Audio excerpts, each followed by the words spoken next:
କିଛି ସମୟ କିଛି ନିର୍ଘଣ୍ଟ ହେଲାଣି କି କୋଉ ସମୟ ଏ ବୈଠକ ପରେ ହିଁ ପ୍ରସ୍ତୁତ ଭାବୁଛନ୍ତି କଣ ହବ ଜଣା ପଡିବ ହେଲା। ତଥାପି ସାର୍ ଶୁଭ ସମୟ କୋଉ ସମୟରେ ମହାପ୍ରଭୁଙ୍କ ପାଇଁ ସବୁ ସମୟ ଶୁଭ। ତାଙ୍କ ପାଇଁ କଣ ସମୟ ଯେ ସମୟର ଅତୀତ ତାଙ୍କ ପାଇଁ ସମୟ। ଲୋକନାଥଙ୍କ ପୂଜା ହବ ଆଜ୍ଞାମାଳା ଆସିବ ତାପରେ ବିମଳା ମନ୍ଦିର ମୁଁ ଏସବୁ ଜାଣିନି। ମହାରାଜ ଆଜି ପହଞ୍ଚିଲେ ମହାରାଜ ପ୍ରଣାମ ଏବଂ ଗୋଟେ ବଡ କଥା କି କମିଟି ଆଜି ଯାଇକି ମହାପ୍ରଭୁଙ୍କ ଦର୍ଶନ କଲେ ଲୋକନାଥ ପାଖେ ଅଭିଷେକ ମା ବିମଳା ପାଖେ ଗୁଆ ଟେକା ତ ନିଶ୍ଚିତ ଭାବେ ଗୋଟେ ଆଧ୍ୟାତ୍ମିକ ପରିବେଶ କାର୍ଯ୍ୟ ଚାଲିଛି।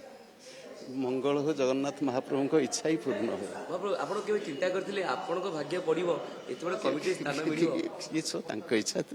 ଗୋଟେ 46 ବର୍ଷ ବ୍ୟବଧାନ ପରେ ଗୋଟେ ଖୋଲୁଛି ଅର୍ଦ୍ଧ ଶତାବ୍ଦୀର ଗୋଟେ ବଡ ବ୍ୟବଧାନ।